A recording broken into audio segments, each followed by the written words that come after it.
Good afternoon, everybody.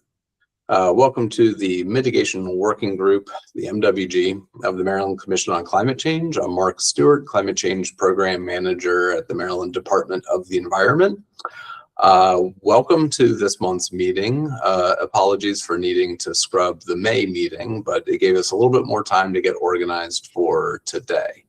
We will start with opening remarks from the MWG co-chairs, Kim Coble and Mike Powell. Just obviously a reminder of why it is we're concentrating on vehicles in this. The Commission asked us to pay particular attention to that this year.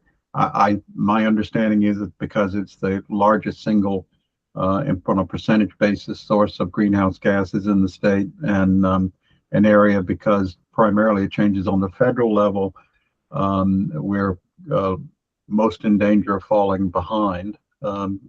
So that's why we're concentrating on this. But I think Mark is going to go over in a minute some of our procedural issues with additional recommendations. Kim? Yes. Good afternoon, everybody. It's always a pleasure to see you, and thank you again for everything you're giving to the work group. I think it'll be a good conversation. We've got a nice panel today, so appreciate everybody's efforts in pulling that together. I just also wanted to officially let the mitigation work group know that effective October-ish, I will be retiring. So I'm going to complete my appointment to the working group and the Maryland Commission on Climate Change. I saw that, Chris. And we'll see it through the year. So I'll finish that off. But I think we can start the long list of people that want to fulfill the role of co-chair of the mitigation work group, or at least take a position. So anyway, I appreciate the opportunity and really the honor to serve on this working group, and really a very sincere shout out to MDE staff who have done a fabulous job of making sure that this is an effective work group. It's been an honor. So with that, I'll turn it back to Mark. Mark, you want to? I mean, I would entertain a vote to force her to stay, but I think she would ignore it. So, Mark, you want to go through the procedural issues and deadlines for recommendations? Well, shoot, Mike, you just shortchanged my great idea to yeah, I was going to move right to that vote. Yeah, Kim, thanks for sharing that news, and congrats on your excellent career working on environmental issues in Maryland, and your service to the MWG and the Climate Commission. The least of whom will congratulate you for an excellent service to our state. We are going to spend the majority of this meeting focusing on strategies for advancing EV adoption in the state. So we have a panel, and we'll turn to that in a little bit. But yeah, zooming back out, we're actually already getting kind of late in the season for formulating recommendations. As a quick reminder, and we maybe have some new callers here, the objective of the Climate Commission is to advance recommendations to the governor and the General Assembly. The general process is that each of the working groups have a deadline of, roughly speaking, the end of August to advance recommendations to the Climate Commission. And then each fall, the Climate Commission reviews recommendations from the working groups and decides what to advance to the governor and the General Assembly. So we're in that process now. We are asking for recommendations from MWG members. So please feel free to put forward any. I will send after this meeting a template that we're using for those recommendations. So wait to see an email from me. And what we're asking for is that no later than July 17th, that if you want to suggest any recommendation for the MWG to consider, that you send that in, so that we could put it on the agenda for either the July 15th meeting or the August meeting. But just note that July 15th and then August, I'll have to look up that date, are the final two meetings of the MWG after today. So the objective today is really to get as far as we can in formulating a recommendation on advancing EV adoption, right? We kind of head into this year with the objective of at least recommending something on advancing EVs in the state. So that's already got a kind of a placeholder for the MWG's recommendations this year. We want to recommend additional topics as well, right? So wait to see that template.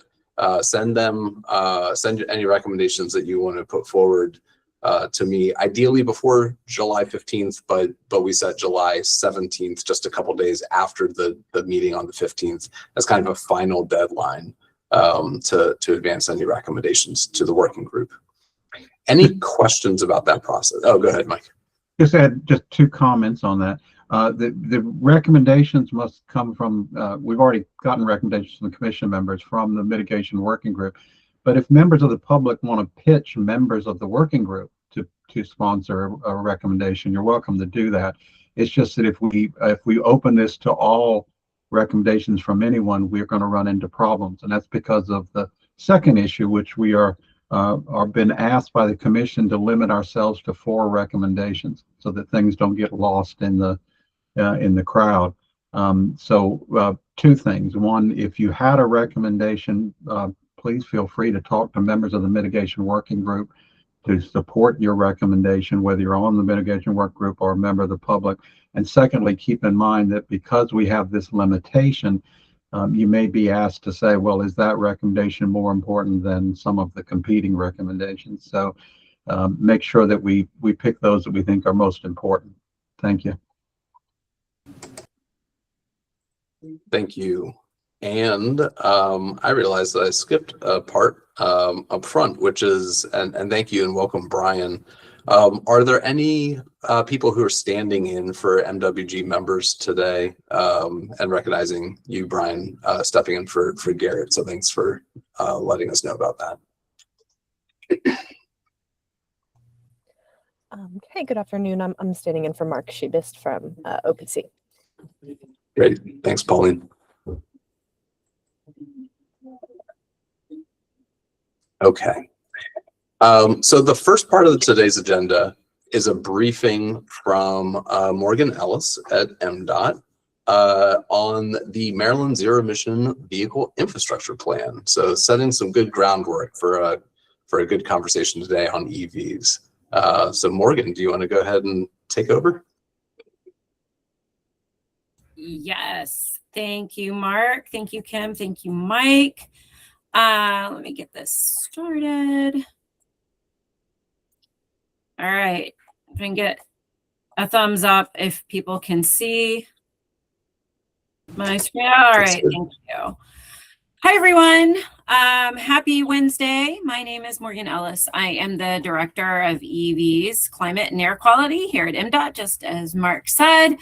As I tell people, you know, if you think it falls underneath that, it probably does.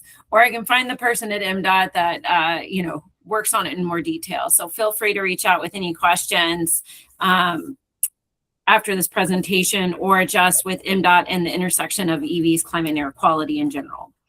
So let me go ahead and get started. So I'm going to talk about the first part. I'm on the panel as well to talk about the EV excise tax credit. But first, I wanted to hone in and talk about the Zero Emission Vehicle Infrastructure Plan that was recently released. All right, so what is the Zero Emission Vehicle Infrastructure Plan? Or if you hear the term ZVIP thrown around, now you will know what that means. This is Maryland's first statewide 5-year strategy document to build a connected and convenient public charging network for the state of Maryland.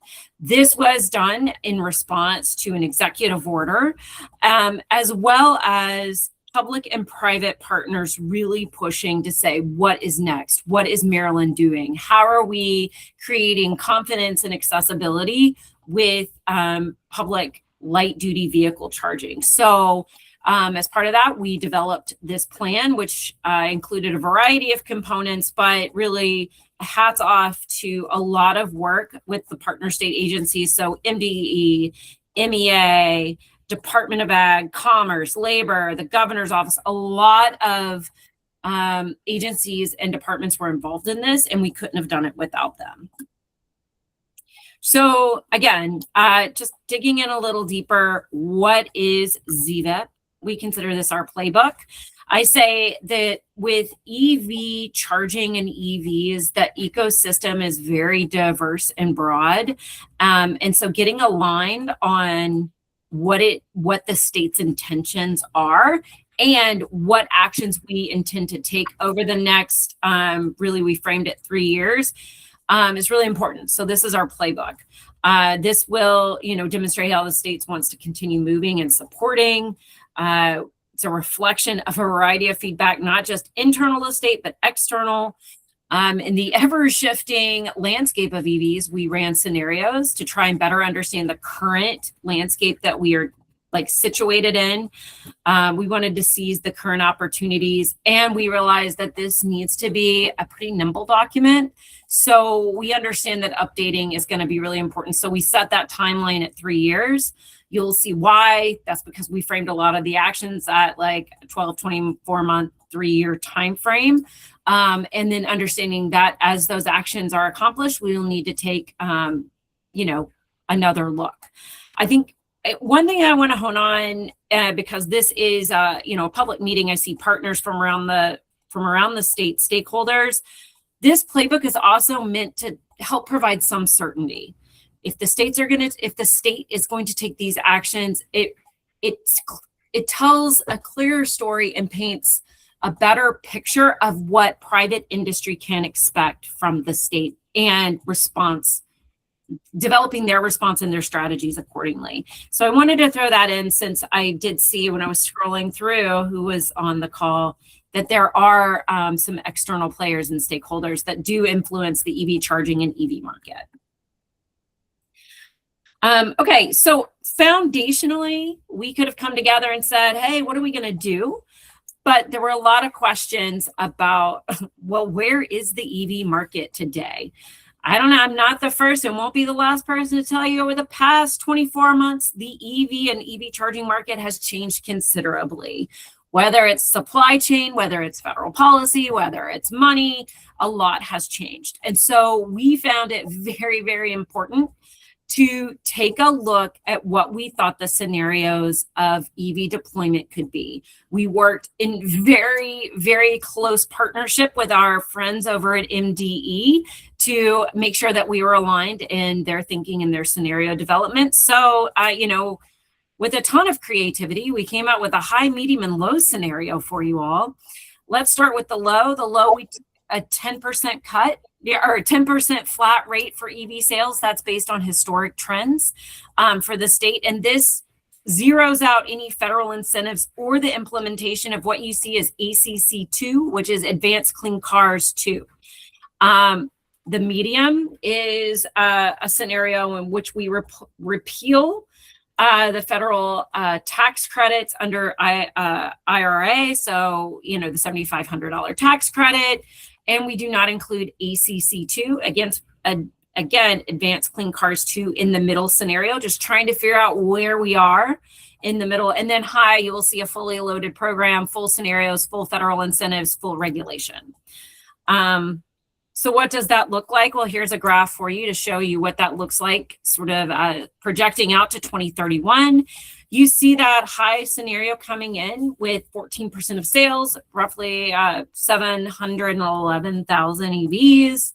And this is the EV population, so EVs on Maryland's roads, and then it trickles down from there to the lowest of what you see is 314,000 EVs on the road at the 10% or the low scenario. So these EV populations were the fundamental foundation. Now, light duty, keep in mind, light duty, not trucks, not buses, of what we would see projections out that helped inform what we were thinking about with, again, public light duty vehicle charging under ZVEP. So to cut to the chase, no reason to bury the lead. What did we find? All right, so low, medium, and high. We broke it down by a DC fast charger. So think that corridor charging along the interstates, major corridors that transverse the state of Maryland. The public, and then public level 2. So that's a little bit, slower charge. So you're going to be there for a minute. Think workplace, think your grocery store, think movie theaters, think, curbside, we call it longer dwell.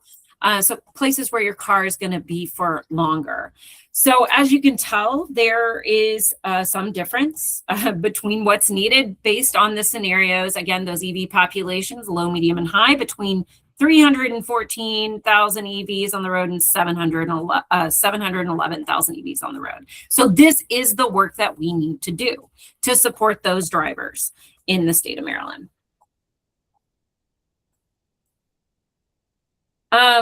So that's great. We got some numbers. What does that really mean? Where should they go? How should I, as a stakeholder interested in this, as a municipality, as industry, as just a general EV advocate, start to think about this? Well, we have a tool because MDOT loves a good tool. So we developed the, what we call the electric vehicle charging suitability tool. And this takes a look. This is an interactive GIS-based tool that takes in different types of use cases for charging. So you'll see at the top where it says what I've got highlighted now is neighborhood and amenity EV charging. So thinking about where people would go, those commerce centers, those shopping centers, those downtown areas.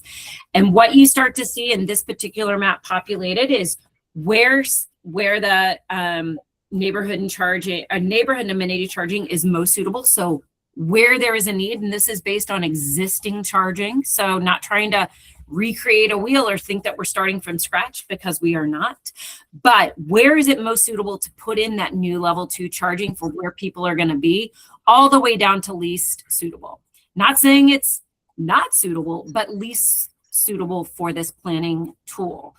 What you see here is that if you are a policy decision maker, interested party, an advocate or industry, this starts to help paint a picture. It does not solve the ultimate question of where to go, but helps you hone in on where you could put charging for different use cases, where it could be used. Those use cases include EV corridor charging. So that's typically DC fast charging. So think, again, major corridors. Neighborhood and amenity, where people are going to dwell, walk, eat, stroll, wherever they're going. You've got high density residential EV charging. Think R95 corridor, think row homes. I don't have a garage, but I need to charge my EV. What is curbside looking like in higher density housing areas? And then EV workplace charging. Where are people going to work? Where are those high density clusters of offices, employment centers, and where could there be a nexus between workplace charging? Because again, a lot of us drive to work, park our car, and there's an opportunity for charging. So that is what this tool is about. I will drop a link in the chat for you. Just let me get through the presentation. Oh, look, exactly what I went over. Just the slides got reversed. But again, least suitable to high suitable interactive tool. All right, so that's a tool that is intended to help understand where charging can go. But again, let's get back to that roadmap for the state. What is the state intending to do? We got key targets and actions that go into this plan. So again, the state interagency work group, I'm thinking of my dear friends over at MEA, MDE, others in MDOT, Commerce, Labor. There's a whole group of us, Public Service Commission, that came together. That was the interagency stakeholder work group. We also sent out a survey to all Marylanders. What do you need with charging? We targeted fleets, we targeted individuals, and we got a lot of really great feedback. So what's come from that is there are 4 key targets with subsequent actions. I'll just go over the targets. We got to increase sales. How do we do that? Expanded EV charger deployment and reliability, strategic utility grid integration, and then really targeted strategic engagement and communications. There aren't just bullets in the plans. There's actually details on responsible party timeline and detail on those actions. Again, I will drop a link into the document. But this sort of paints the picture of the targets and the actions, what we want to do, and then the tool for citing that helps pull it together along with understanding what our scenarios are. Okay, that's part of my next presentation. But I know that was a super fast fly through of ZVIP, but we're very excited about it. If you have any questions, Mark, I don't know what your scheduling is, but I would be happy to either pick that up now or during the panel conversation later on. Why don't we take a few questions, and I'll start it off, but then ask people to raise their hands if they want to ask for questions. Is that okay, Mark? Yeah, absolutely. How did one of the things will be in your calculation is the number of charging stations you needed per vehicle, right? And I was curious how that was determined. My not having spent nearly as much time as you have, it occurs to me that depends on who's buying the EVs, and that if you're in the low adoption level, you're probably talking about primarily people who can charge at home and commute short distances. On the high level, you're getting a lot more people who are going longer distance or live or have to depend upon public chargers. How was that ratio sort of determined? Sure. Great question, Mike. So we ended up using the National Lab of the Rockies EV Pro Lite tool, which is a national model that basically, when you do your projection for your vehicle populations, which we did again in concert with MDE. So there are estimates on how many vehicles based on primarily the regulations and incentives. We load that into EV Pro Lite, which is a model, and then that gave us the numbers for different charging ports that would be needed in charging. So that's a national model. Is there any indication it might be different than from state to state or region to region, or do we know? So I would have to go back and look at my methodology document, which is in an appendix. It goes into a lot of detail. We included our methodology pretty transparently in ZVIP. I can't remember if the model accounts for state averages, national averages. You can tinker with them. That said, I think we left it at some of the average based in the modeling assumptions, because we did not have granular data, for example, on multi-use dwellings, high density. Like, we didn't have the specificity really that we felt confident with for the state of Maryland. Not saying that we couldn't go back and iterate on that later on, but I think at the junction of when we needed to get this done, we did not have that granularity of data. Gotcha. Mark, did you want to run the question and answers, or do you want me to? I'm fine if you want to do it. You're on a roll, Mike. Go for it. I think Ian's got his hand up. Thanks, Mike. I think my question sort of is the next step from yours, which is, okay, let's say we've identified how many public charging stations we need of whatever types, level 3, level 2, curbside. Was there an analysis of what it might take, or what incentives or policies might be necessary to help the state achieve that level of infrastructure? Does that make sense? It does. And we were not able to get into, projecting out business case, modeling, economic analysis. And in some ways, I think that would be difficult for the state, especially since a lot of this will be we should help spur private investment, but like getting that private investment. So if you do look at the recommendations, they're a little bit or the targets and then the actions that are subsequent underneath that, they're a bit higher level, confined within what the state really can do.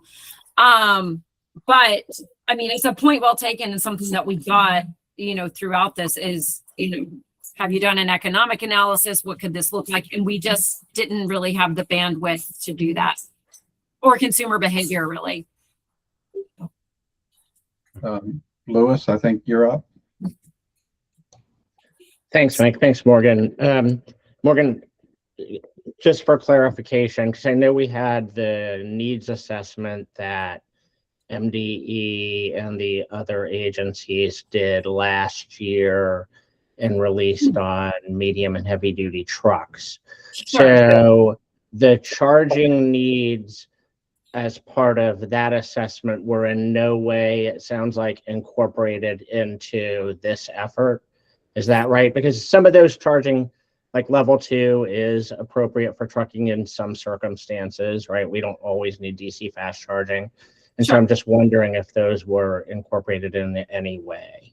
Sure. We did include the medium and heavy duty assessment. We included a chapter in ZVIP about medium and heavy duty charging. But Louis, keep in mind, we took that directly from the assessment and put it in. It's just a little bit more condensed. So it didn't go into, when I showed you those numbers of public ports, that didn't account for medium and heavy duty because because MDE had done the assessment, we wanted to sort of complement their work really directly in the report. Okay, thank you. Sure. Anyone else? Okay, Mark, back to you. Thank you, Morgan. Yeah, ZVIP is excellent. So thank you for MDOT's great work on that. I want to turn to our panel, which means that Morgan is still on the hook because she's one of our panelists.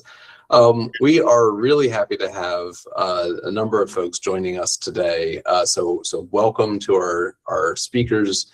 We're joined today by Rosa Davies, the Business Development Director at Velaz, Rob Sargent, Policy Director at Cultura, and Professor Omar Asensio, Director of the Data Science and Policy Lab at one of my alma maters, Georgia Tech.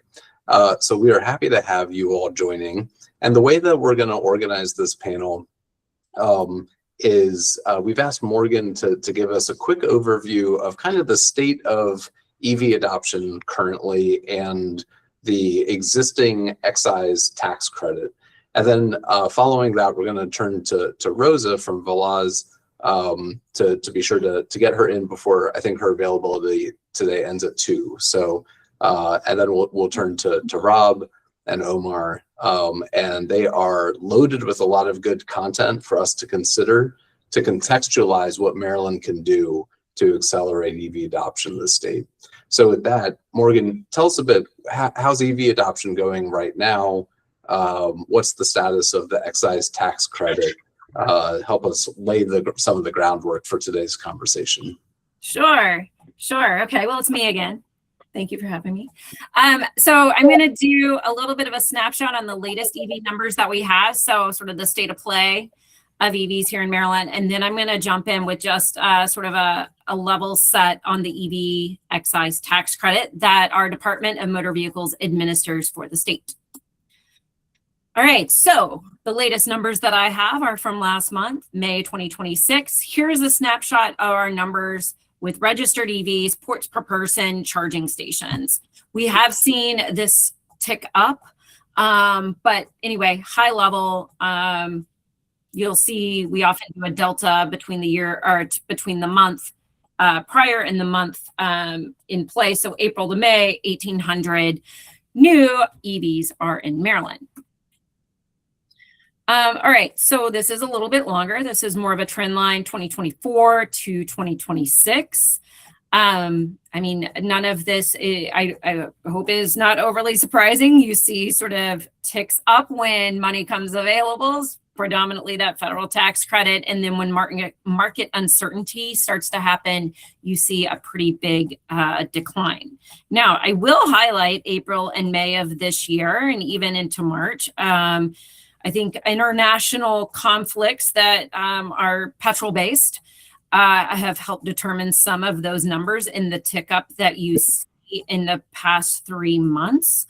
Again, not surprising, you see the price of fossil-based fuels go up. You also often see the sales of EVs go up. So this is just a longer sort of timeline look at EV registrations. And then percent change. So just looking, this is applied with percents. Again, it's generally a downward trend, but we are starting to see some recovery from last November. Again, the sunset of the $7,500 tax credit, phasing into this spring where we are seeing some changes in gasoline prices, which are potentially driving. I have not done a deep analysis, but we're seeing an uptick in EV sales and registrations within the state. So, all right. So that was the state of play, the best data that I have to date. Hopefully we typically get our numbers in the first week of the following month. So the first week of July, I'm expecting to see some newer numbers, and we will see if that trend continues for increased registrations. I can make sure that, Mark, you get that data set once we have it. So there's some EV numbers for you in the state. And then the next part of the presentation is the EV excise tax credit. So just what it is, who it's for, and is it working? So sort of three main points. So what is it? One time, first come, first serve, up to $3,000 tax credit, or excise tax credit for zero emission plug-in electric or fuel cell EVs and motorcycles. Who administers the program? That is the Maryland Motor Vehicle Administration, MVA. They have, they take in the paperwork, they process the excise tax credit. Who is this for? It's Maryland businesses and Marylanders. Some key considerations: that vehicle base price must not exceed $50,000. So you're looking at, doing a little bit of targeting with the EVs. And then there's some requirements about what that EV should be able to do and the battery capacity of the vehicle. Is it working? Yeah, it's one of MBA's most popular programs. It's currently when the day that it opens at the beginning of the fiscal year, it is already oversubscribed. It is a very popular program. I say that it is very oversubscribed, which often gets us very immediate and vocal feedback about it's being oversubscribed and where is my excise tax credit. The challenge is it's at $8.25 million that is transferred from our friends over at MEA into the Transportation Trust Fund to administer this program. $8.25 million, that gets you about just over 8,200 excise tax credits for Marylanders. You can see as registrations go up, demand is going up, that 8,250 credits goes by really, really, really fast. The wait list is long. I would say for the remainder of the program, which sunsets at the end of FY27, so this time next year, it's already done. The wait list will get those 8,200 credits. It is a very popular program. Again, just some key facts here, where to come from. Clean Cars Act of 2022. There's the transportation article. This was funded FY24 to 2027. You heard me mention this sunsets at the end of FY27. Opportunity for conversation, opportunity for recommendations. We should talk about it. Again, our friends over at MEA transfer that over 8 million every year. And once again, very popular, very oversubscribed. So pros and cons there. So let's just look at the FY26 status. So I pulled some stats from MBA. Here's my little gas gauge. We went from 0 to 8.25 overnight. Just the top 10 counties where you start to see this shake out. Montgomery County's on top. It kind of trickles down. I would say typically our top 5 counties are those top 5 counties. Population, income makes sense. This year we had 2,790 tax credits given. That could be for a variety of reasons, motorcycles, other things, but in that ballpark. Oh, wait, no, that is wrong. That should be 87, not 2,790. Sorry, that is, I caught that. It's around roughly the same number. I can get that updated. And then if you are curious, what cars does this program support? Well, here are your top 5. I will say Tesla is overwhelmingly the recipient, or Tesla owners are overwhelmingly the recipient of the tax credits. Okay. Challenges, lesson learned. None should be so surprising. I won't go into that. I'm sure there's many conversations, but there are challenges, lessons learned with any and every program that is administered. So that is just a fact base on some of the program, on the excise tax credit and the state of play. If you have questions, we are here for you. Please reach out. Let us know what you need. So, all right. 20 minutes Yeah, well, for our friends that may have other presentations. Why don't we take one or two any clarifying questions that anyone has about anything Morgan presented before turning to Rosa? Brian and then Kim. Thank you so much for the presentation, Morgan. Curious, when were vehicles that get the credit this fiscal year, this upcoming fiscal year, how long ago were they purchased, and how long have people been on the wait list? I don't know. I would have to pull that detail from MBA. Yeah. Just curious, because I think at this point, we can't tell people to go and apply for the tax credit. It's like if Yes. you applied, if you bought your car a couple of years ago, Yeah. maybe you're going to get the credit this year. That was the only question I had. Yeah, no, and we did hear feedback from dealers that the dealers don't even talk about it anymore because it's just such a, it's a wild card.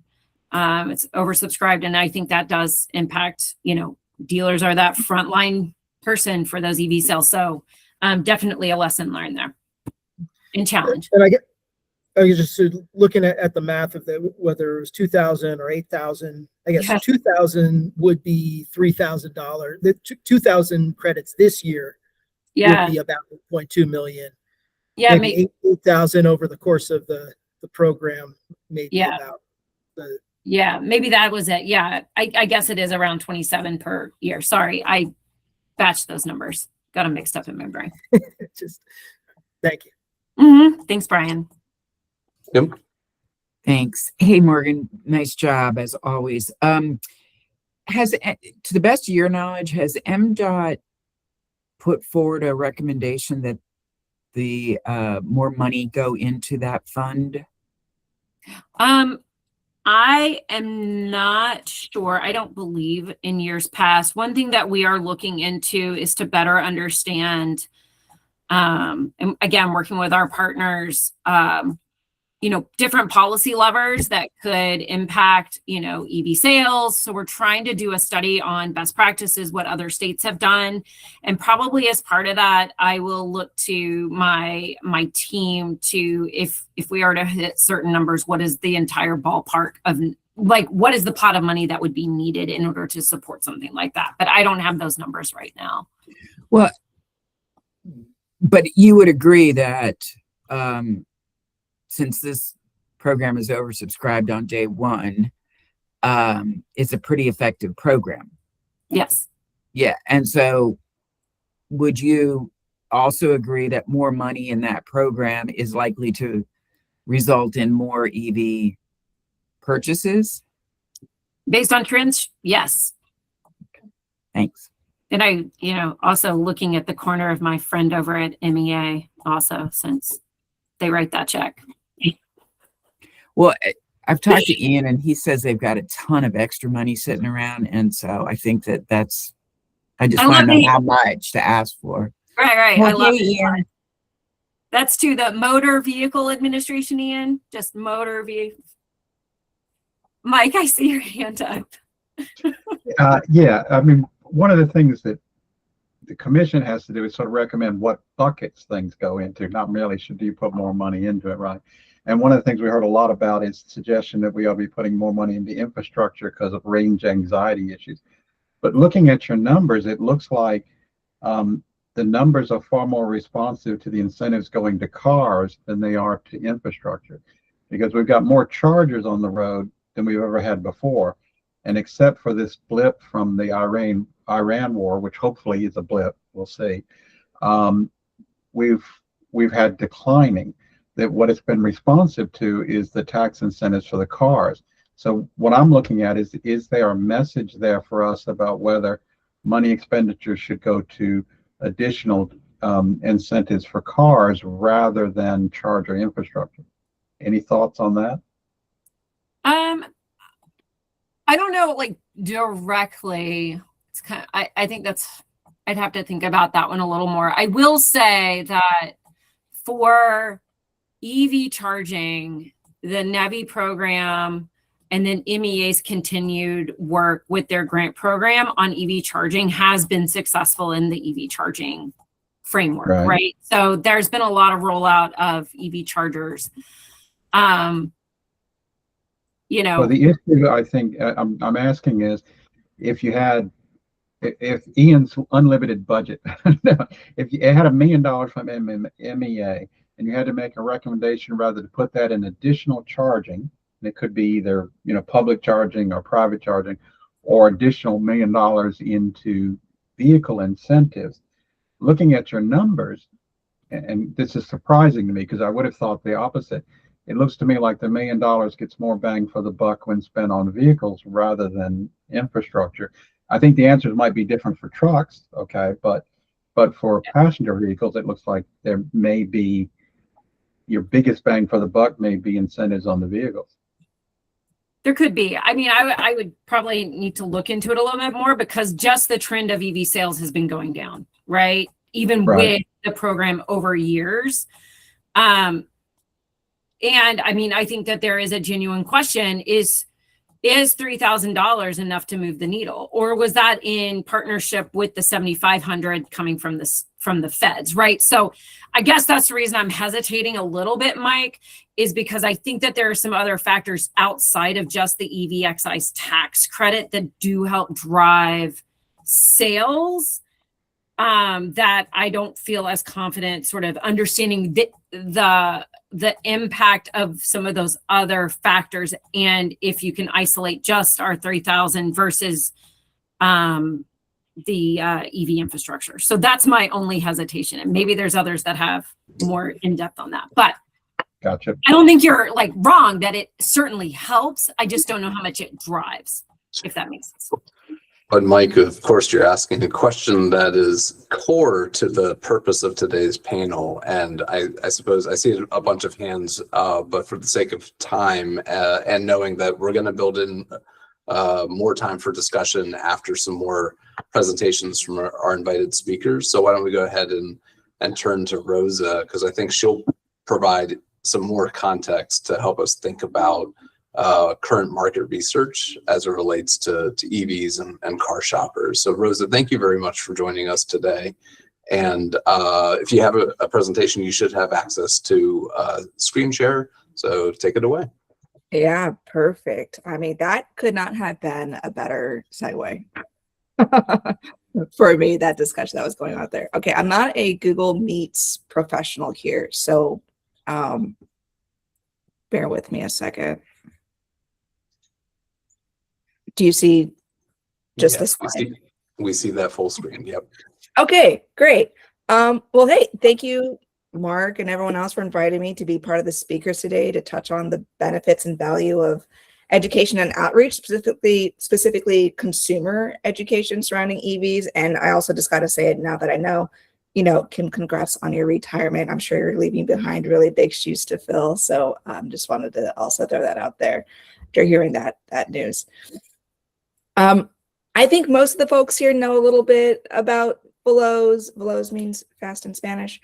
But let me just kind of spend a minute setting the foundation of who we are and how we fit into your agenda today. First, there's mission and vision alignment as we talk about the transportation sector, right? We believe that the future of transportation is electric for all, and electric for all doubles as our consumer-facing brand. And so we are a unique public-private nonprofit driving towards 100% zero-emission vehicles through what we call our 3 Cs: strategic communications, unprecedented collaborations, and purposeful convening. We are comprised of the most important players in the EV industry, providing a really unique consolidated voice to move electrification forward.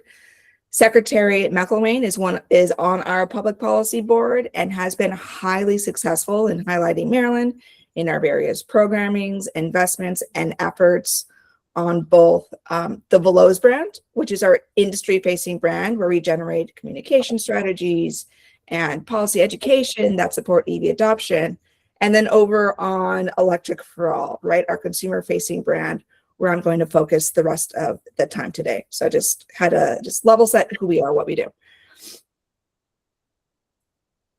The world is going electric, right? And not because of a mandate or a campaign, but because the math works, right? The cars are finally amazing. And yet, as we kind of saw from Morgan's graphs, the sales are lacking, right? Consumers are still hesitant. And, you know, I kind of heard over like why, like what's going on?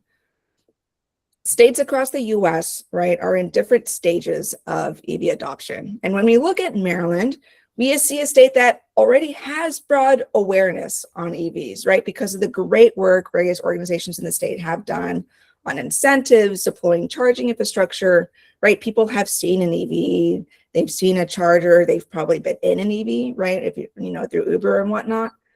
But do they know the benefits of an EV, right? Education is the most important part of this funnel that gets people into a car. But it's the hardest part to move folks through because an EV is not just another product, right? It's a lifestyle change, a behavior change. If it was simply, you know, how do we get somebody to buy something, we would have solved it, right? With an incentive, with a little cherry on top, with discounts, right? But this is a behavior change. It's something much, much bigger than that. So we ask ourselves, well, why would I change what I'm doing, right? I've got a routine, my maintenance guy, my favorite gas station, right? Why would I change? And that's where Electric for All really steps in. We show up with facts, tools, resources, because changing a behavior takes trust. And that's what the EFA brand is building. And then as you see at the bottom of the funnel, once you've educated and once you've built, once you've kind of gone through that actionable information, you take action. And this is where our investments into the broad landscape come into fruition. This is where people click out of EFA, right, and into some of your websites where they purchase cars, they sign up for smart charging programs, they just get discounts off chargers, and so forth.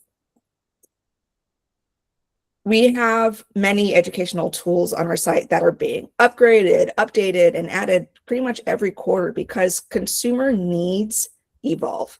You can't set and forget an educational resource in an emerging market, right? It takes time and effort to be able to follow what's going on, right? 2024 is different than 25, different from 26, different from 27. How are we speaking to people differently as the years go on? At EFA, Electric for All, the incentive finder has always been our highest volume tool that people visit by a large margin. But with the ongoing volatility around gas prices and tax credits disappearing, we're finding pages like our EV calculator and used EV search tools are becoming really popular, which shows that people are thinking with their pocketbooks, right? And so as part of our evolving website, just last month, we launched our Real Stories Hub. People are inspired by people, right? So we just added a hub that is a collection of all of the first-person videos we've created so that every Marylander can see from folks that have similar lifestyles or backgrounds what the benefits to going electric are. And I'll touch more on this in just a second. So how do we get to the middle of the funnel? How do we get to a place where we are educating and building the next wave of EV owners that could take advantage of some of the things you guys are building? And this is where the value of consumer education, especially through an EV campaign, really comes into play. Many of you already know that last July, we launched The Way Forward is Electric, right? This is the campaign name that we're running. It's launched through a $43 million grant by Electrify America. And this is an EV education campaign running in all 50 states across the US.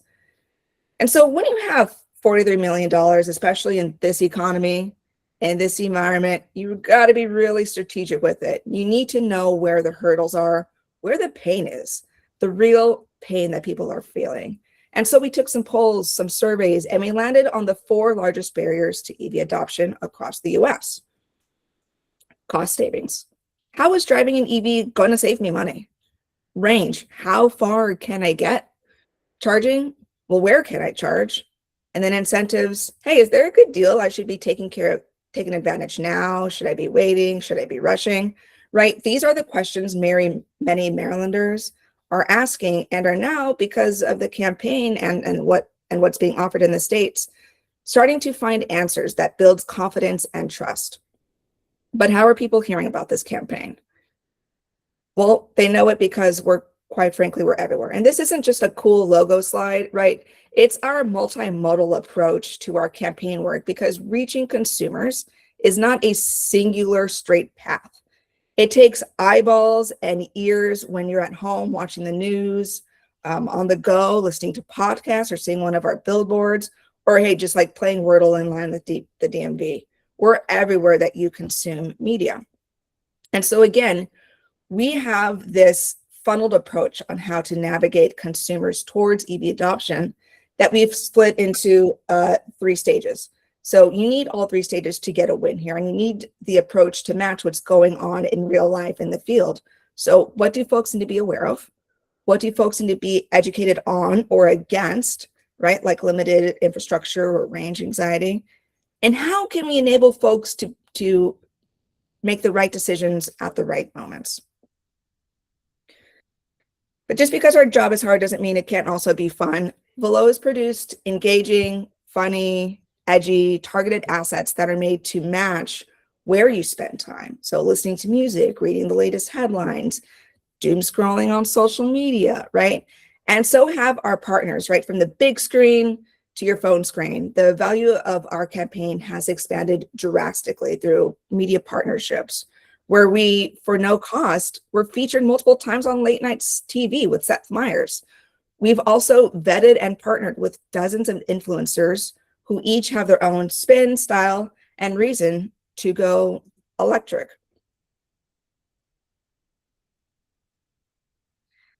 Every single campaign that we've done has involved some sort of celebrity talent, because big names gets you big numbers, big viewership. And our current campaign has 2 major partners. First is Nick Offerman, right? Parks and Rec guy. I think we all know Nick Offerman. He's our voice talent behind all of our TV ads that are in Maryland right now. The other kind of big name behind us is ABC, who has produced various segments for us through the Today Show. And so, honoring our board member, Secretary McElwain, we chose to feature someone from Maryland, Tamika Watson. I hope I said that name correctly. And since I believe I've got just a little bit of time, let me go ahead and hit play so you can understand what is it we're doing. My name is Tamika Watson. I am a working mother and an all-around TV. My daughter is 4 years old, and it's Emma's world. Most of my mornings start in the kitchen, getting my daughter fed, and then out the door for school. Once she's ready, I unplug my vehicle and we're off. I'm in my vehicle a lot, so it has to keep up. That's why I love my EV. It just fits into my lifestyle without me having to think about it. I'm saving money by eliminating trips to the gas station, and the best part is I don't have to worry about fluctuating gas prices anymore. I'm Tamika Watson, and we're live. Having an EV has definitely simplified my life. Oil changes are a thing of the past, and I'm done pumping gas. Everything is just efficient. Don't worry about the wrong things with an EV. My vehicle gets great range and definitely fits my lifestyle. For how busy and unpredictable my life is, I need something simple, reliable, and ready when I am. At the end of the day, I just plug back in and get ready for whatever tomorrow throws at me.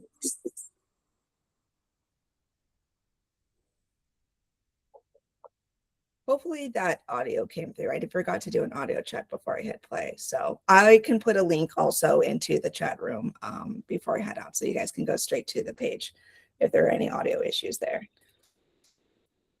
So what is the impact of our work, right? The value of consumer education. How do we measure that? Well, one way is to track impressions, right? How many eyeballs and earballs did we get in front of? And how many folks saw a video of ours, or how many folks visited electricforall.org, right? This is one way in which we can track impact. The other way to track value is through effectiveness. And so what we have found is that the more folks see and hear our messages, right, our ads, the more likely they are to change. And you can see that broken down by demographic here. So we do not have political messaging in this campaign. Our Nick Offerman videos, right, don't have people in them. The static billboard images don't have people in them. And yet folks that you might not expect to change are changing because we are moving the needle through effective messages like those pillars that you saw earlier.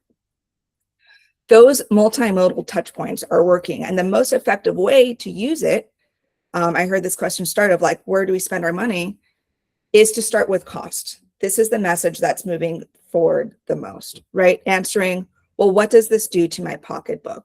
Affordability is on everybody's mind right now. So start with cost. That's becoming the most effective. Then you kind of go over to charging, right?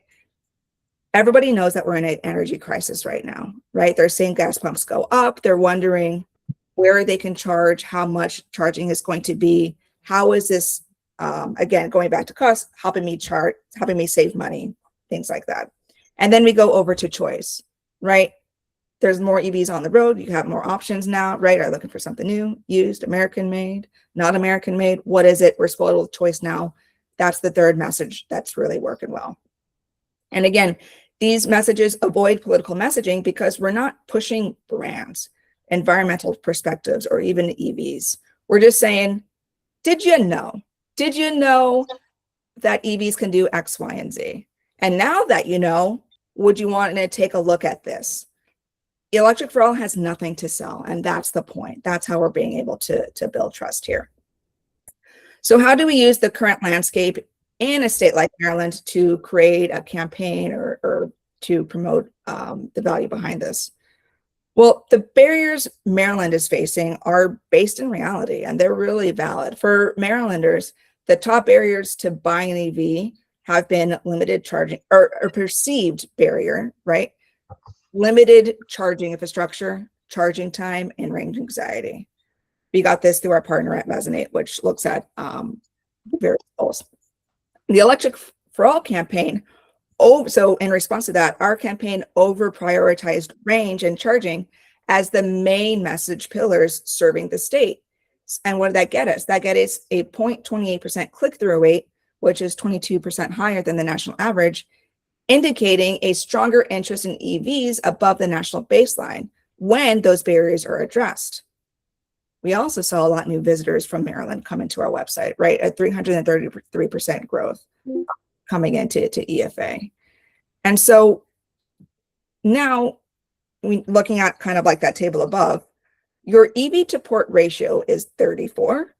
A good number is under 20. So let's focus on home charging. One of the biggest benefits of EVs is that, more than 80% of charging happens at home or at work when the car is parked. And utilities across Maryland offer affordability programs to bring down energy costs for consumers. But do people know about managed charging programs? We believe that a vast majority do not. There are over 1,700 publicly available charging stations across the state, putting it 11th in the nation in terms of ports per capita. But do folks know where they are, how to use them, what the associated costs are? It is true that a good portion of the charging is highly concentrated in metropolitan hubs. And after, seeing Morgan's maps and things like that, I know that there's plans to address rural charging and charging across the whole state. But how are you going to, get E&O kind of part of those initiatives? And then we have NEVI coming up, deploying funds, getting more chargers out there. The state opened up, I think over about 350 stations in the past year.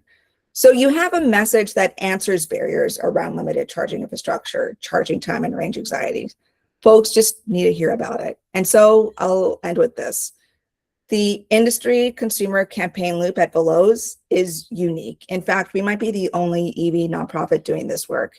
And because we're doing this work, we're at a position of really knowing the value of consumer education and how it impacts the industry side of the house, right? The work that you all do.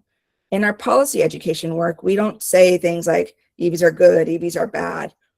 We're saying that E&O budgets and policies drive economic investments from CPOs and autos, which bring in revenue to the state. economic investments are made from good economic environments that is built amongst industry leaders like yourselves. And there is value in what we are creating. So again, we believe that the future is electric. So let's get there. And I'm not sure how to stop my screen share.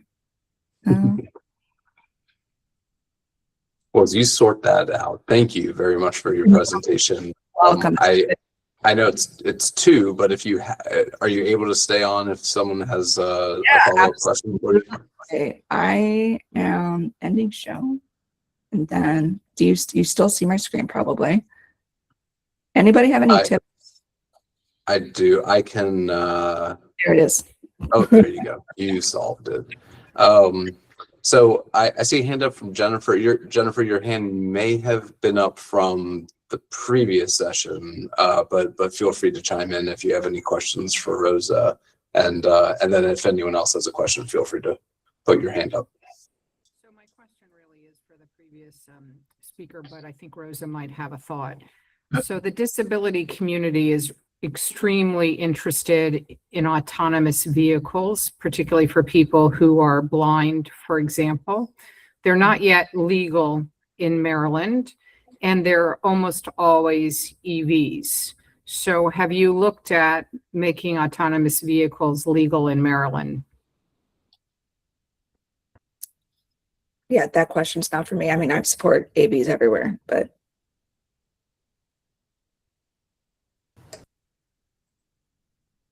Okay, thanks. Bob, right?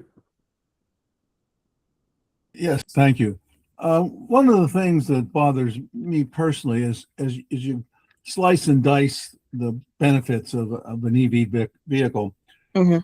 I look at it, one of my criteria is I look at what is the total cost of ownership for either 50,000 miles, or I usually keep a car slightly less than 100,000, but I never see comparisons that way very frequently. You package it different ways, but I personally, when I look at it, want to know if I'm going to keep the car for 90,000 miles, what's the overall cost of keeping it for 90,000? Because that includes depreciation, it includes maintenance, includes other things. And some of those things may be difficult to estimate, but I just don't see that. Is there a reason? you can get pretty close in figuring that out. One of the tools on EFA is a calculator. I know there's calculators everywhere. We have our own version, and you can type in things like make and models and mileage and what your local utility prices are and gas prices, and really see the comparisons there. So I would just encourage you to use one of the calculators to figure that out, because it changes region to region. Okay. Could you in the chat put a link to either one or more of those? Sure, no problem. Thank you. Thank you. Any other tough questions for Rosa before she has to run off? While we consider, what would it mean to promote EVs more from a kind of consumer education perspective? Let's see, Ian. Thanks, Mark. So Rosa, to sort of piggyback on the conversation we were having earlier with Morgan, do you have an answer? If the state has finite resources, to get back to the real world, rather than the imaginary one we were discussing earlier, and we're thinking about opportunity costs, and if we're just confining ourselves to promotion of, EV adoption, is it, based on your research, a better investment in, let's say, incentives where we focus on getting that price down upfront, or on sort of the charging infrastructure? You talked about that click-through rate, as we talk about the infrastructure that's out there to combat range anxiety and that kind of thing. Or is there some other place? I mean, do you have any metrics or way of answering that question? Because I think that's sort of what we're all going to be grappling with here shortly, is what kind of recommendations we want to make as a group to try to boost EV adoption with a limited resources. Yeah, I think you have to figure out, when it comes to barriers of EV adoption, what's real and what's perceived. Yeah. Right. The real issue is affordability, right? Everybody's pocketbooks are hurting right now, and just simply accessing an EV is difficult. Cost messages are the ones that are working the most for that reason, right? So I would me, just as a person, I would say the vehicle. Now, your EV to charge port ratio is okay, right? If you're not in a top 10, there's still plenty of work to do. So I don't think you should stop supporting EV charging infrastructure there by any means. It comes in as a close second there as well. And of course, my biased opinion is to consumer education. Otherwise, there's like this, if you build it, they will come. But if you build it, you need to tell somebody you built it, and then they will come as well. Thanks. Thanks. And let's see, Brian, and then we should probably let Rosa run off to her 2 o'clock, which she's now late for. Real quick, Rosa, thank you so much. So I'm with Montgomery County, Maryland, and we'd love to sort of amplify these messages as much as possible. I was wondering if, I was poking around the website a little bit. Do you have toolkits for local governments, partners that we can, kind of share out some of these videos ourselves, or any, if you have a recommendation, then I can follow up with you afterwards also to see how we can work together best. Yeah, so I just put a link into the chat. It's goes straight to our campaign page on the Veloz website. Remember, Veloz is for industry facing. If you scroll down to the bottom, you get, so on that page, you'll see the videos, like the Nick Offerman videos. Those are on your TV right now. Watch them, enjoy them. But if you scroll down, you'll actually get to media assets in English and in Spanish. Download them, add your own logo, put them on your own social media. They're free to use, guys. Fantastic. Thank you so much. You're welcome. And Brian, thanks for asking that.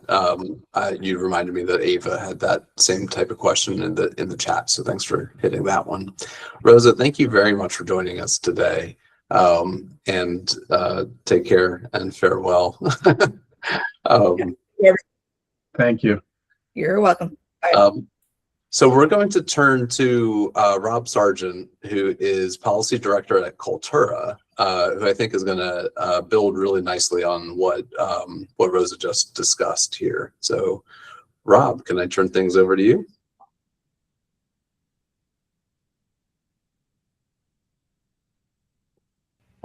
Yes, you can. Yeah. Hey, Rob. Sorry about that. I was having trouble figuring out which button to push. Yeah, so thanks. Yeah, as Mark said, it is, I think this flows nicely from the previous two presentations. For people that that don't know me, my name is, oh wait, I need to share my screen here. For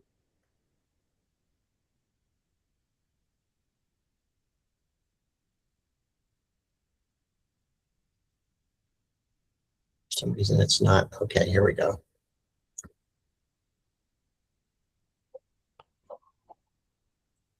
Can you see my screen? Yes, we can. Okay. So for people I haven't met, which is many of you, although nice to see some familiar faces, I'm Rob Sargent. I'm the Policy Director for Cultura. We're a very small shop that focuses on exclusively on gasoline use and data-driven approaches to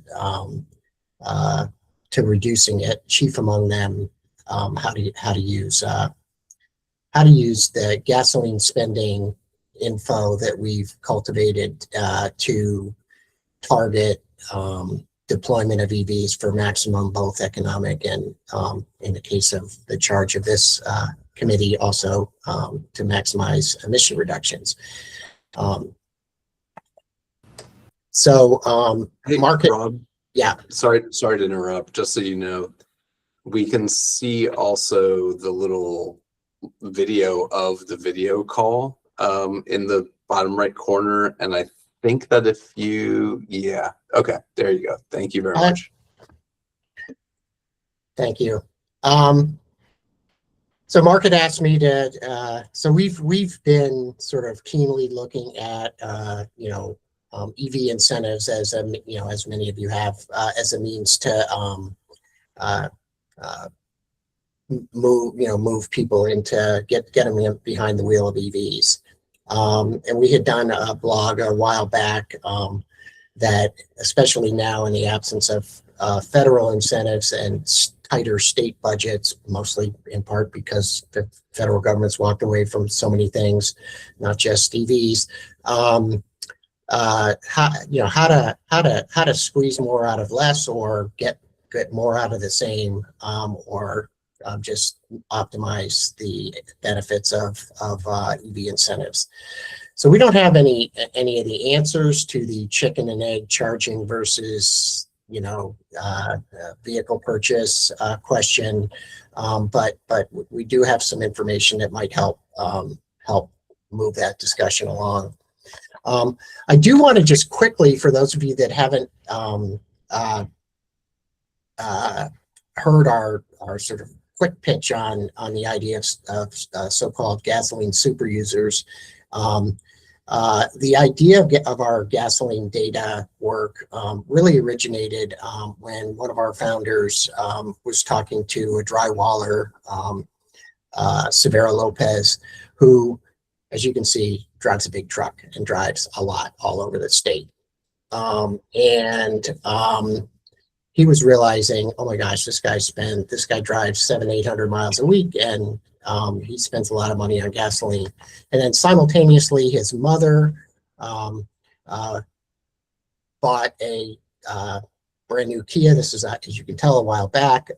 She drives about 40 miles a week, and so she was really excited about her new EV, but she's not really saving that much money or avoiding that much emissions by making the switch, even though she got the same incentive that Severo would have gotten to make the switch. And this just gives you a little bit of a sense of it. How do we maximize the benefits of each additional EV on the road? On the left is, how much gasoline use and emissions indirectly, but that there's a relationship there, obviously, and on the right is how much gasoline Vera avoided. Those are 42-gallon barrels. And so we started looking at this data and realizing, oh my God, one thing we know is the U.S. has to drive emission reductions from the transportation sector overall, and this chart shows that the U.S. consumes about almost a third of the world's gasoline. And then there's a category of drivers that we've identified as super users, the top 10% of drivers that use a third of the US gasoline, which is more, those 21 million drivers use more than any country other than China. So it's worth targeting them. This just gives you a little bit of a sense of it.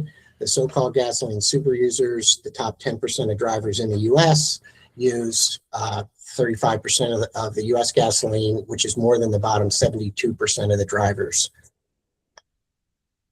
And then the lower income households face extreme gasoline burdens. This looks at, on the left, you're seeing the percentage of income that so-called super user households, these are people that use at least 1,270 gallons a year, the percentage of their household income that they spend on gasoline compared to other drivers. And you can see it, obviously there's a pretty significant difference in every income bracket, but very, very, very extreme as a percentage of income for the lower income folks. And these are just some of the key facts. Super users in Maryland burn, on average, the top 10% of drivers burn at least almost 1,280 gallons a year. There's about 380,000 of them out of the 4 million drivers in Maryland. They use 600 billion, I'm sorry, that's a typo, 600 billion gallons, 600 million gallons of the state's more than 2 billion gallons of gasoline. And on average, those super users burn about 1,700 gallons a year. So the idea is, can you target your efforts to get people behind the wheels of EVs based on who uses the most gasoline, where they use it, and how they use it? And we've been able to buy, this is a census tract map of Maryland. The darker areas are the higher concentrations of super users, the lighter areas, which tend to be the more suburban areas. in urban areas are where there's lower concentrations. That's not to say there aren't plenty of them in those areas. It's just the concentrations are lower. And by focusing on trying to, all things being equal, steer EV deployment to people who use more gasoline, you're maximizing climate emissions, you're maximizing household benefits, and it enables you to identify the people who are the most gasoline burdened to reach some of the underserved folks and the folks with the biggest, who would see the greatest impact. So using this data or any other data, here's some sort of high level, and I'll send you a link to a couple articles, but here's some high level recommendations we have. None of them are rocket science. Some of them are pretty self-evident, but you know, using data to target both outreach and incentives to the higher mileage drivers. They don't need to be the top 10%. They could be the top 20%, but you just want to have a sense of, you know, who's going to see the greatest benefit. To emphasize, as Rosa said, fuel savings as a key advantage. We have a built-in incentive. It doesn't get people the upfront cost, doesn't solve that problem, but increasingly, and since February even more so, there are huge benefits, to even greater benefits to switching to an EV. To use the gasoline data or some measures to really track you know, what matters and be able to adjust programs. You know, we talked about how these programs are, for lack of a better word, you know, rationed because they run out of money. So one of the questions would be, you know, would we be better off with more incentives that are of, you know, of a smaller amount? Do we target them based on income, since the declining cost of EVs is making that, putting them within reach of people with higher incomes already? To look at a variety of ways to do that, whether it's utilities, sort of pay as you save models, where you could help people with the upfront costs and then recover that subsidy through the savings.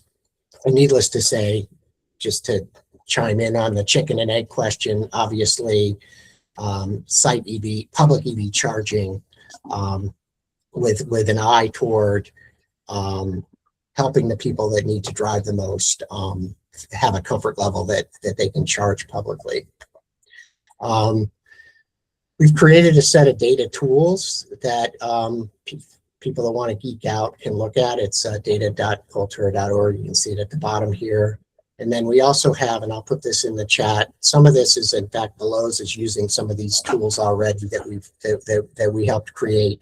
But there is a set of tools that we've created that help with that as well. And that is all I got. Thanks, Rob. Really great. I see a hand up from Mike. Go ahead. Yeah, and just reaction on this, and I'll be honest with you, because it makes a lot of sense to me to say that we want the people who are producing the most emissions to concentrate issues there. But it seems to me there are two difficulties with this. One, you look at your map and it's primarily rural areas, which of course is a lot of pickup trucks, and the pickup truck EV market has collapsed, right? The biggest selling electric pickup, Ford F-150, has actually been discontinued. Cybertrucks seem to be mainly being bought by SpaceX, except for GM. There's not much growth there. And the second thing, frankly, is a political problem. If we recommended a program that put most of the incentives into the Republican rural areas of Maryland and not into the urban Democratic areas, this thing's going to die anyway. So I just recognize those problems. How would we sell this program? Yeah, so those are all good questions. As far as the truck problem, I can't solve that right away. There are certainly plenty of rural drivers who drive just really old sedans and, you know, smaller SUVs too. But you're right. There's obviously a higher percentage of trucks in rural areas. The second thing is, you know, Maryland's got sort of maybe the opposite problem of the rest of the country, is like, you know, where we actually would want to deploy EVs more in areas where the usual suspects don't exist for all the reasons, especially since one of the biggest selling points for EVs is peer-to-peer communication, right? So if you know somebody that drives an EV, we know they're pretty likely to say that it was a good experience and encourage others to do it. So I don't have a good answer. What I will say is we are able to do maps that are, bubble maps that show the number of people. So in rural area and more urban and suburban areas, we predict that a high number of the higher mileage drivers are rideshare drivers. And so those are people who tend to not drive pickup trucks, tend to have to drive a lot, and tend to, they don't have Uber drivers in, the panhandle. So we don't have all the answers, but we do think that that all things being equal, having an eye toward that, if your goal is reducing emissions or providing affordability for Maryland consumers, that's one of the criteria you should consider. Gotcha. Really Yep. fascinating presentation, Rob. I think that point about, even though the concentration of super users there's a lower percentage of total drivers in the urban core, that there's still a lot. We're still talking about a lot of people. But one thing that recently did a little analysis to look at, okay, where's the break-even price in gas prices in terms of at-home charging, public level 2 charging, public level 3 charging.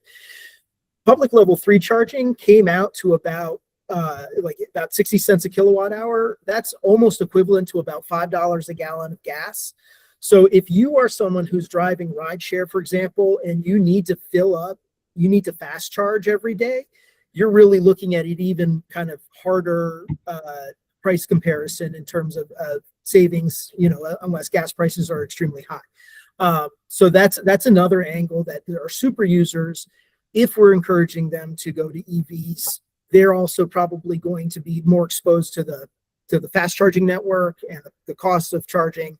They're not going to really be able to take advantage of just charging at home and meet their daily needs.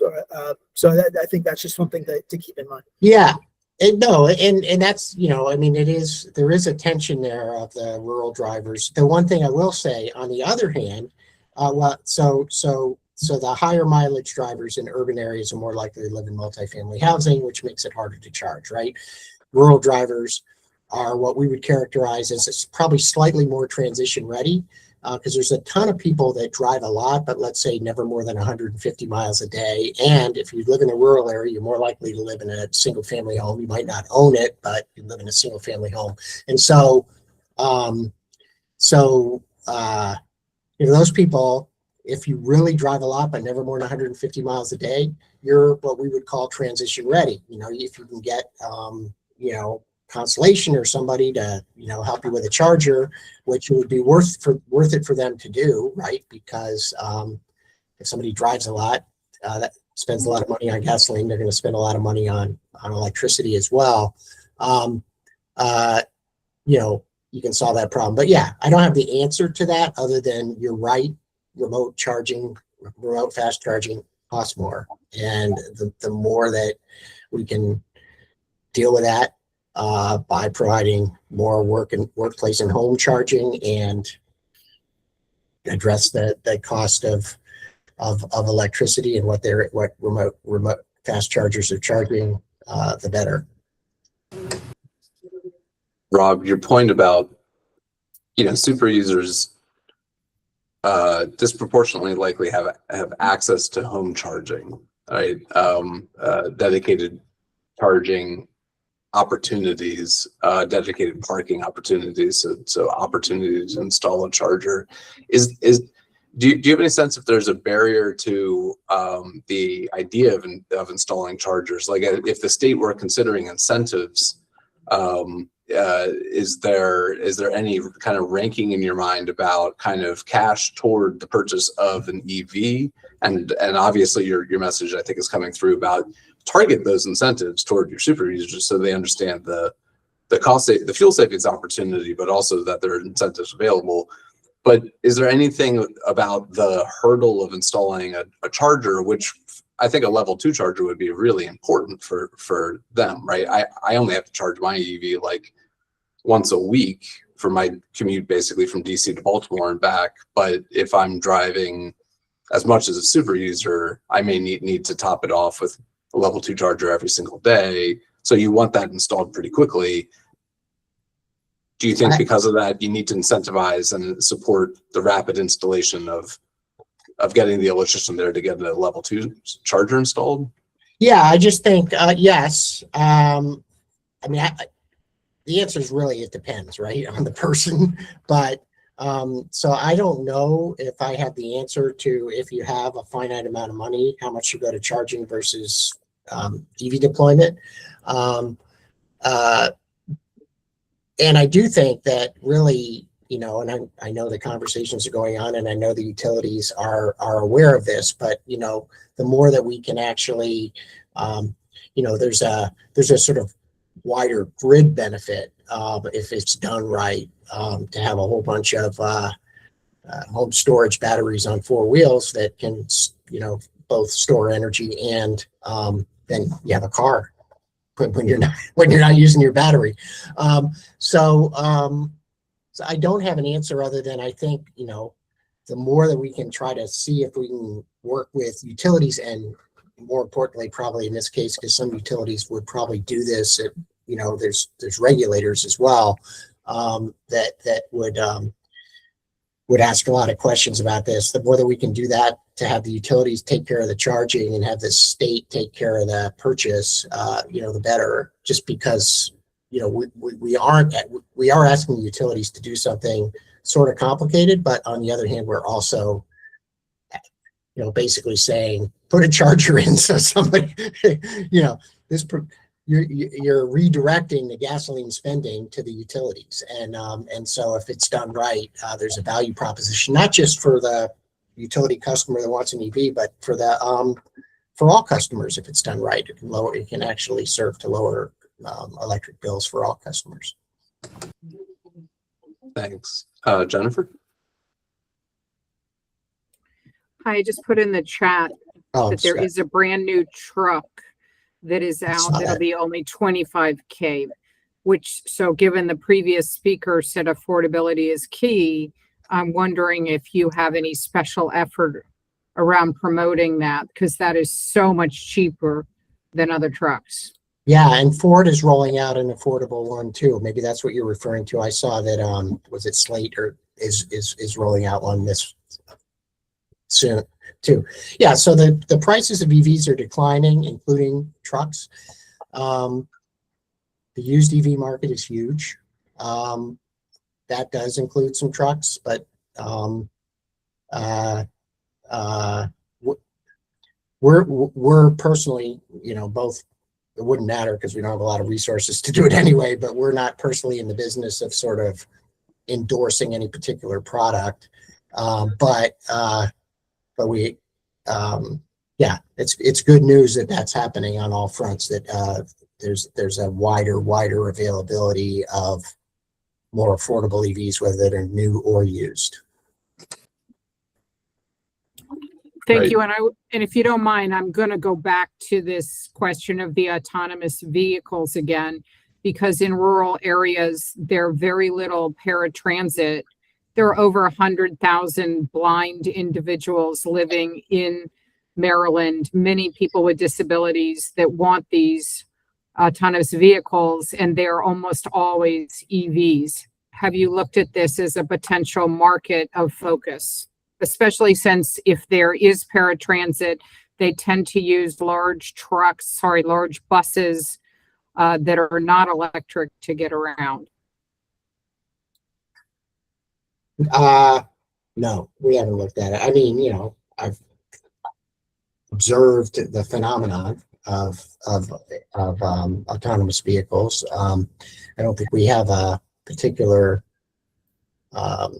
yeah, no, we just haven't. It's not our thing, which is not to say it's not an important thing. It's just not our thing.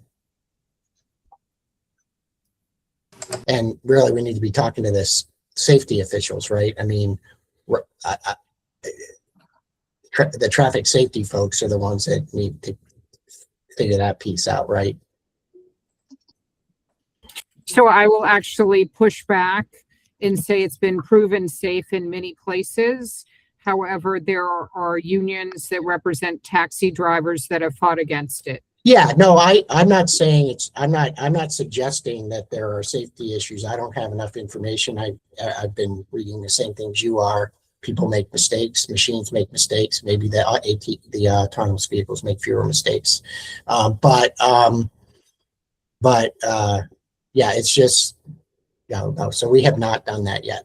I guess it's the short answer. Rob, thank you very much for presenting that information. And with that, we're going to turn to our final, last but not the least of our presenters, Professor Omar Asensio, Director of the Data Science and Policy Lab at Georgia Tech. And Omar, thank you very much for joining us and sticking with us through the last 90 minutes of conversation. So we're really eager to hear about the research that you've been doing, and also really any perspectives that you'd want to share to build on the conversation that we've already started here today.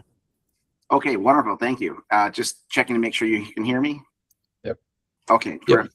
So I just want to thanks for the invitation. I'm here really to fill in for Elaine Buckberg, who was going to give this talk.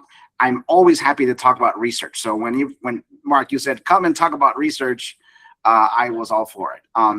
So we've been studying generally this notion of electric vehicle charging infrastructure for many years now. It's almost 8 to 10 years of publications where we've been focusing on large-scale consumer data and then using machine learning AI strategies to detect large-scale issues. And I'll just kind of share my screen. So for today, I just wanted to focus on one or two particular points of insights that come from our latest research. Of course, we had an NBER working paper that focused on charging infrastructure. And we also had a companion piece that came out in the Brookings Institution as a working paper, which was featured in some proposals, low-cost proposals to make public investments in charging transportation more efficient. So I'll focus, today on the key insights from that research. And of course, this is all joint with my colleagues at Harvard and MIT. So let me just kind of do the screen share now. And then just a confirmation that you can see my screen okay. We can see it kind of in presenter mode. So we see like the little time. Oh, there we go. And now it's full screen for us. Okay, let me do that one more time.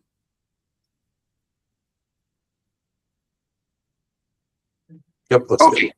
Okay, looks good. Okay, terrific. So wonderful. So this, of course, is work with jointly with Elaine Buckberg, who recently put out an op-ed in the Baltimore Sun related to this work, and then two former students, Cassandra Cole, Luke Heaney, and then, of course, my colleague is Chris Natel at MIT, and Jim Stock at Harvard. Okay, so I think you're not seeing the right slides. We see two side by side. All right, let's do one at a time. Okay, here we go.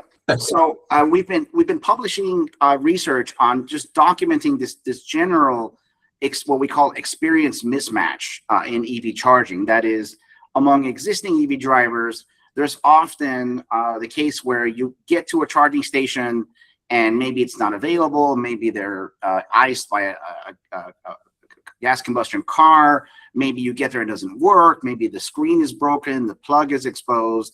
And we've just documented this kind of general degradation of infrastructure, which of course was featured in one of our write-ups called the State of EV Charging in America. And of course that got a lot of press. And of course, this story has been out for some time now.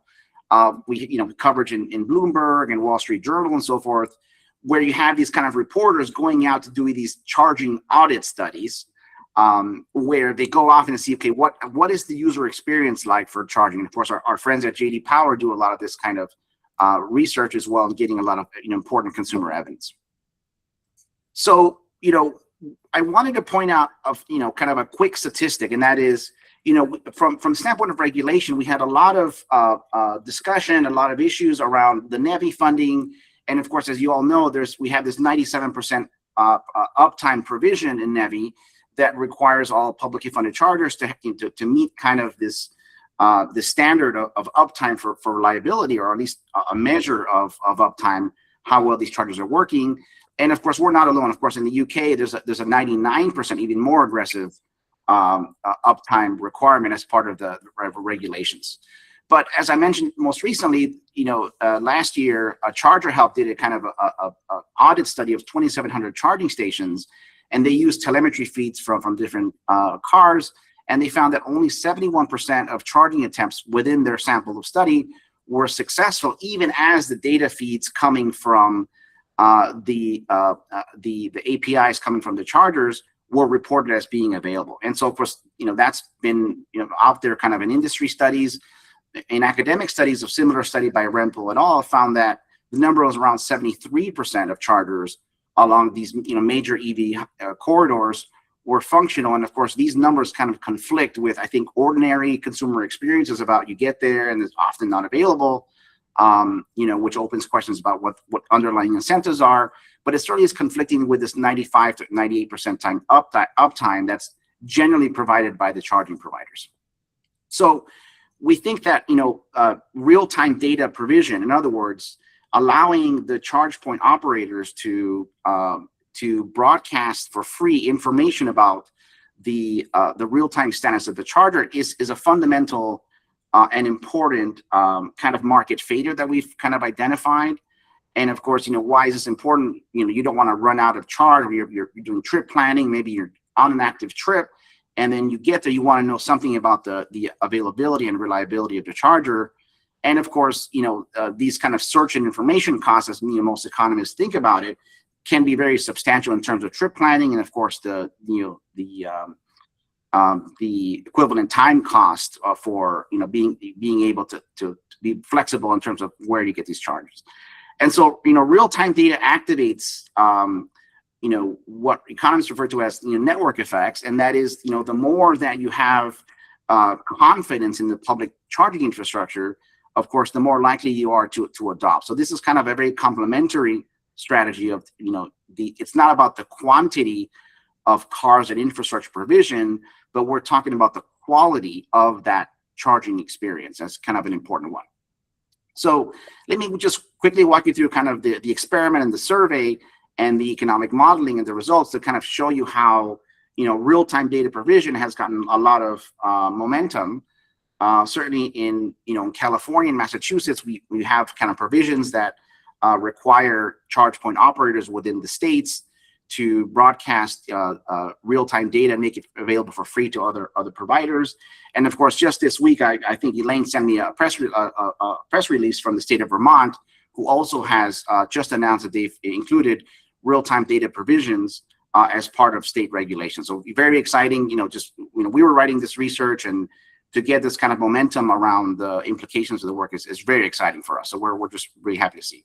So let me just kind of show you in a picture, what it is that we're talking about. So, of course, we did kind of an audit study back in 2024. This is back when I was at Harvard with the team, and we downloaded just the most popular charge finding app that exists, which is PlugShare. Many of you might know it.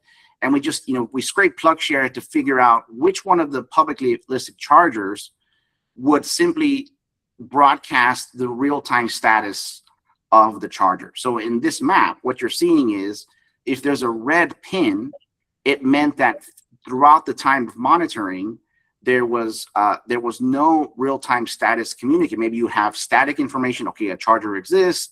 Here might be the charger amenities. Here's the location. Maybe some consumer reviews to give people information, but no real-time status about the actual reliability of the charger or the uptime performance of the charger. And we found this completely startling. So if it's a red pin, no real-time data. If it's a green pin, then those stations that we monitored across the time period of the study did not broadcast real-time data. So you can see this kind of red all over the state, all over the US. And so we monitor 6 different interstates, which includes, the 5, the 10, I forget the exact list, but it also includes 95, which runs right through Maryland. And we find that only roughly 1/3 of all of the stations that were in the public record, publicly available, listed in the DOE's tool, in major apps, listed in Google. In this case, we're showing that only 1/3 of those actually had real-time data as part of that. And so we just kind of started looking at, descriptive statistics, summary stats about what these so-called data deserts look like. And you kind of see, even though, along many routes, there are sufficient density of chargers for very common routes along the way, we find that across, stretches of the US, up to 200-300 miles, there was not a single real-time status available for chargers. So we think this is kind of a big problem. The other thing that we looked at was we did a survey of a nationally representative sample of EV drivers and prospective EV drivers. And we find that we asked them, okay, what is the probability, what is your subjective probability that if you get to a charger, that you would actually be able to charge? And so, what these bar charts are kind of showing you is that surprisingly, consumers have very low expectations among existing EV owners, or even more despondent about your ability to charge. And so we looked at prospective buyers and current EV owners. Were all kind of in the 60-ish, and then of course you see if we showed them they were occupied or there was no real-time data, that there was a meaningful drop in that consumer expectation to charge. Okay, so we've documented this kind of low consumer expectations on the reliability of current infrastructure. Of course, 65% among prospective EV owners, 59% among current EV owners for our sample. So then we decided, okay, so let's do some economic modeling to understand, to model a consumer's decision whether or not to buy an EV, and of course, leveraging these network effects with real-time data provision as a low-cost information strategy. Then we ran some projections on the potential implications of rolling out such policies that would, like in California, Massachusetts, and Vermont, that would require any publicly funded chargers to broadcast and make freely available information about the uptime of their chargers. And so here I'm just going to show you kind of the results of the modeling, and based on kind of very conservative baseline assumptions. Here we're estimating that as a share of new EVs shown, that policies that would include real-time data provision could increase up to 3.5 million EVs on the road, and roughly 6.4 percentage points from 2030. And this was based on a 2025 baseline.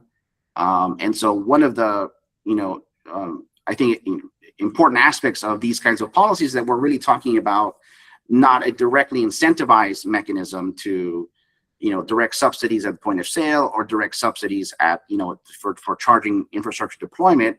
We're really talking about a low cost informational data-based provision to increase charger data transparency across all the chargers. So I think this is kind of an important one. So just as I mentioned, several states are currently considering these two for DC fast chargers and level 2 chargers across their states. Maryland, of course, is an opportunity given the current conversation. And as I mentioned, Vermont is also in. What are the opportunities for industry, industry self-regulation or industry adoption of these kinds of data infrastructure? We've seen now that after the CEC in California, built in these kind of clawback provision that required data on EV charging to be made available for any publicly funded chargers. We also saw that included a provision for to provide this kind of data at some aggregated stage free of charge to third parties. And of course, right after that regulation went into place, we then saw that Google Maps have now included real-time status in the charger for those chargers. So I think, the idea is that the digital infrastructure is set up in a way to readily accept these kinds of innovations that will come from state regulations and state policy. Okay, so I'm happy to take questions. And just as a wrap up, of course, we see that real-time data provision is kind of a fundamental consumer pain point, and the ability to have state level action in lieu of federal action on real-time data provision can really motivate and inspire consumers to have a better charging experience and gain more public confidence in the reliability of infrastructure. Here we estimate, of course, that provisions to include these information-based policies would also be associated with increases in EVs on the road, particularly through these network effects related to confidence in that complementary asset, which is the reliability of existing and new public infrastructure. Okay, so with that, those are kind of the key insights. I'm happy to answer any follow-up questions. There is a report that was put together by the team on state-level investment strategies to speed deployment. We also had a sample legislation that was part of the Brookings Institution work, and that state sample legislation, of course, includes details about how you might implement these things through application programming interfaces, APIs, that then third-party developers and others would be able to access at certain frequencies. I think that's all I have for today. I'm happy to have any further discussions, but thank you so much for listening. Thank you. Mike, go ahead.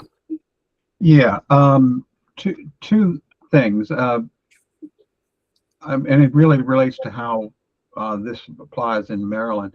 Maryland actually has some fairly stringent uptime requirements. I think utility chargers are required to be up 97% of the time. And of course, the Tesla superchargers, which are the most common, provide real-time data to Tesla cars at least. But my concern is that in part of our audit program that's going on, it's been controversial this year because it would impose I think it was $150 a yearly charge on EV chargers. And we got feedback from EV charger companies that would decrease the deployment of chargers because just that minor cost. So my question really is about what would be the cost to the charging companies of these strategies? So that's a great question. So obviously Tesla has its own, paywalled ecosystem of Tesla data. And so they, of course, can choose to make their API available to others. So even if Tesla is the dominant one, it doesn't necessarily mean that Tesla real-time data is integrated, into other apps and software. So you can imagine that just as a matter of public safety and reliability, especially now as standards have opened up so that non-Tesla cars are increasingly be able to charge in Tesla charging stations, then you can imagine the need to be able to access, the information. Hey, is your charger, does it exist and does it work? And so just that simple kind of strategy is something that's kind of is not something necessarily that the CPOs would do, but it's something that could make a big difference by deploying that. And in terms of you asked the question about, what would it cost to make this kind of data available? I mean, we're not talking about paying people $7,500 to go buy an EV or providing the subsidies for deploying a station and getting the labor and electricians and all, that kind of thing. What we're really referring to is when these charging station providers, whether it's individually owned or small business, or maybe it's the major network-owned providers like Electrify America and ChargePoint and the Teslas of the world, it's just being able to, for zero marginal cost, essentially as free, to be able to broadcast that data in a form that would be made publicly available so that others could take that data and then as information as a public good. So you could know, hey, I'm driving down I-95. I'm running, this charger that I've planned to go to is not available. Where else can I go? And so it's far different experiences if you can open up an app or you can open up a free information about all Maryland chargers and know, okay, these are currently working. These are important alternatives. So I just wanted kind of. No, no, I understand the value of this. I don't question that, but putting $150 charge, yearly charge on the chargers created so much negative feedback that poor Ian is now funding it because we couldn't charge the charging companies $150 a year without them saying they were going to decrease the deployment. So that's why I'm asking how much is this going to cost the chargers? Because if it's going to cost them an extra $3,000 to install the equipment and maintain the equipment to do real time, then we're not going to get anywhere. If it's $100, $150 maybe, and so I'm just trying to get a feeling of magnitude of what it would cost them. And maybe I'll need to know more about your question because I'm not sure where the 150 is coming from. So I would like it was just a charge that the state was going to assess against the charging equipment to audit their equipment and make sure it was meeting the 97% deployment active. So the idea was that we got huge negative feedback to any additional costs on charging equipment, any at all. Yeah. So yeah, that's a great detailed follow-up question about implementation, which is very important. In the case of California, I know they did not build in any charges for data broadcasting. Obviously, there are some minor database kind of issues about maintaining the existing data and then, where is it going to live? How is it going to be sent over to the state? I think in the case of California, they didn't have such a fee to assess the uptime requirement.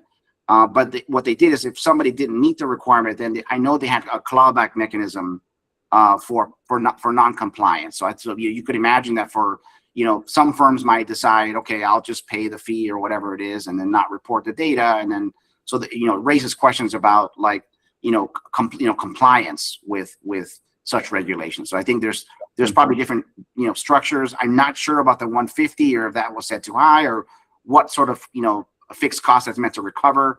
But I mean, you can imagine that again, 150 compared to like a direct subsidy for infrastructure or for a car, relatively speaking, to get bang for your buck in terms of deployment with these information-based strategies is a much lower order of magnitude. But I hear you about the 150. I'd love to learn more about it.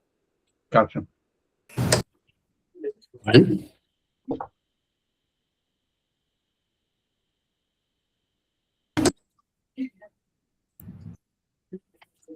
Brian, did you want to ask a question? Yeah, I had a quick question. Omar, do you know, is there a technical standard that we should reference? Like, for example, if we're going to do a procurement of EV chargers, we would say it should meet, this technical standard. I see that there's something called the Open Charge Point Interface Protocol, OCPI.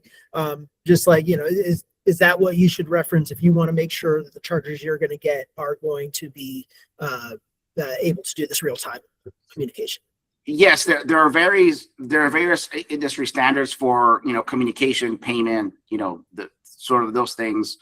I know that the working group at Salata Institute has a working group that's kind of been tasked with summarizing some of this information. And I believe that that's been covered in one of the technical reports that have been published by Salata. So if you send me an email, I'm happy to forward that to you or put you in touch with Elaine for those specifics. Great. I want to take a minute to thank all of our panelists for coming today. Great presentations, good Q&A, with the panelists. Of course, as panels go, not enough time to dive deep into additional conversation to begin to flesh out, what does all this add up to in your minds about where the state should potentially go? I mean, we heard ideas about the value of marketing the benefits of EVs to people, which, begs the question, I think, about, public education and advertising campaigns. We talked about the emissions benefit and fuel savings benefit of focusing that outreach and possibly incentives on those who drive the most and use the most gasoline. The benefits of real-time data in the charger network, and more public assurance that if they need a public charger, one will be available to them. Among other topics that we heard about, I ask all of you to kind of digest all of this information and all of your other valuable perspectives. You all are likely car buyers too, right? Bring your own perspective, layer that on to what we heard today. And in the coming days, if you have ideas that can start to come together in terms of the state should, then put that language back to us, right? Send me your draft recommendation. What I will do after this meeting is send our template for recommendations out to everyone so that you can use a consistent template to start filling in those gaps on what should Maryland do to accelerate EV adoption.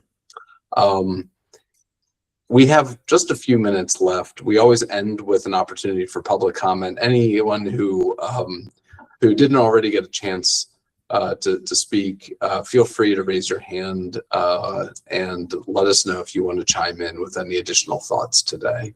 Liz, welcome.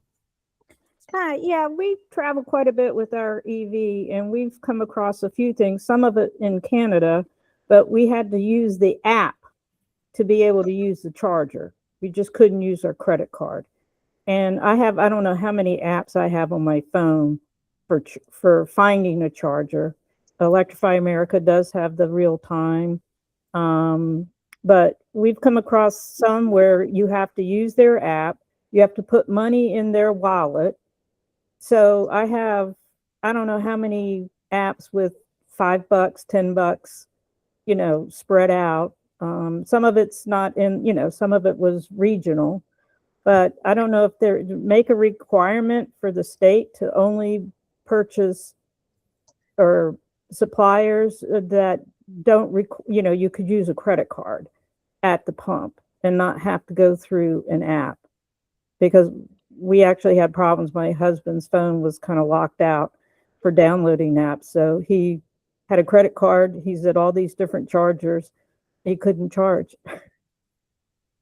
I'm sorry, that must have been frustrating. Yeah, it was. But anyway, so I don't know if that's a requirement that whoever comes in allows credit card use the pump versus having to go through an app. Got it. Thank you for sharing that idea. Any other public comments today?